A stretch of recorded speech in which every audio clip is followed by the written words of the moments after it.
Meron tayong gulaman green. Ayan, medyo matigas na siya guys.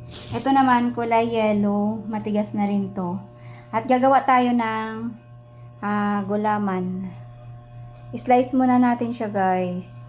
Nilagay ko na yung ating Nestle cream. Nagbuo-buo siya kasi nilagay ko siya sa freezer. Kaya lusawin muna natin siya.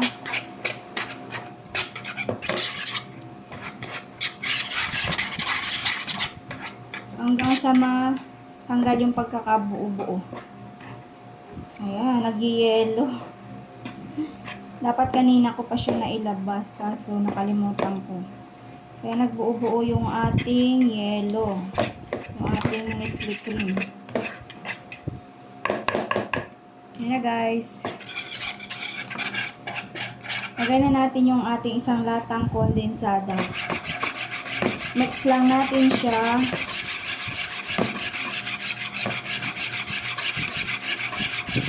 Ayan, mix lang.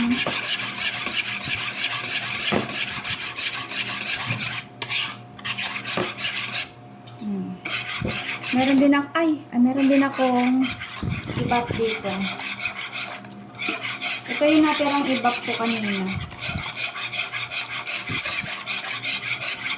Pero meron tayong sa malamig. Ayan, nalusaw na siya. At ilagay na natin yung ating gulaman. Ayan. Ayan, meron na tayong sa malamig. Dagan natin ng ayan, yung green. Dilaw at kulay green yung ating ipaghaluin. Ayan, pwede na natin siya palamigin. Lagyan natin yun ilagay natin sa freezer o sa ref muna.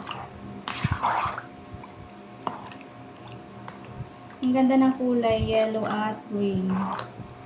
Meron na tayong gulaman. Ayan. Ang lalaki ng in-slice ko guys.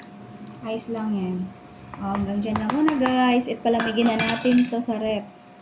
Ayan, sakto sa mainit na panahon. Meron tayong gulaman. Ayan na guys. Lagay natin sa ref para lumamig yan. Sigurado magugustuhan ito ng mga bata. Ayan. Ang lalaki ng slice ng ating gulaman guys. Ayan, sarap na ito kasi lagay muna natin siya sa ref para lumamig. Tikman natin.